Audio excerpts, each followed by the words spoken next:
Good morning বন্ধুরা, আশা করি যে যেখানে আছো সবাই ভালো আছো, সুস্থ আছো। আর দেখো, আজকে আমি একটা ছোট্ট মিনি ব্লগ তোমাদের সামনে নিয়ে আসলাম। তা সকালবেলা এই যে আমি সকাল থেকে কি করি না করি সেটাই তোমাদের কাছে একটু শেয়ার করব। তো এই যে সকালবেলা ঘুমের থেকে উঠে সমস্ত কাজ বাজ করে আজকে এই যে ভাজি বসায় দিয়েছি, যেহেতু এখানে কারকল আর আলু ভাজি বসায় দিয়েছি। আর ছেলে এদিক দিয়ে রেডি হচ্ছিল। আর ছেলে যেহেতু সকালবেলা এক্সাম, এখন মর্নিং ক্লাস করে দিয়েছে, তার জন্য সকালবেলায় এখন যায় ছেলে স্কুলে।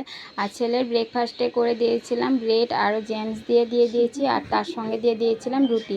যেহেতু সকালবেলা ছেলে এত ভারী নাস্তা খেতে চায় না, হালকা পাতলাই নাস্তা তার মানে ভালো লাগে। আর এত সকালবেলা তো খাওয়া যায় না, এটা সত্যি কথাই। তার জন্য যে ছেলেকে এখন ব্রেড আর দিয়ে দিলাম খেতে। আর এদিক দিয়ে আমাদের জন্য আবার রুটি আর ভাজি করছিলাম, এটা ছেলে এসেও খেতে পারবে। তাই যে ছেলে এখন এক্সাম দিতে চলে গেল। তারপরে এই যে রুটিগুলো এক এক করে ভেজে নিচ্ছিলাম, আর সঙ্গে তো ভাজি আছেই। তা আমার মিনি ব্লগটা কেমন লাগলো না লাগলো অবশ্যই তোমরা জানাও, আর কে কোথার থেকে আমার ভিডিওটা দেখছো সেটাও জানাও, ঠিক আছে। আজকে একটু লং হচ্ছে ভিডিওটা, তোমরা একটু দেখে নিও। তারপরে এই যে ব্রেকফাস্টে ছিল রুটি আর ভাজি, আর তার সাথে তো আর কিছু করা হয় না, সাথে তো চা থাকবেই। তাই দিকটা ছেলেও কিন্তু এক্সাম দিয়ে চলে আসলো। চলে আসার পরে ছেলেকেও বললাম যে তুই খেয়ে নে বাবু। তারপরে এই যে ছেলেকেও দিয়ে দিলাম খেতে, আর এদিক দিয়ে আমার ব্রেকফাস্টটাও আমি নিয়ে নিলাম হাতে। তো এখনো মতন ভিডিওটা তাহলে এটুকুই। সবাই ভালো থেকো, সুস্থ থেকো, আবার পরে দেখা হচ্ছে আর একটা ভিডিওর সাথে।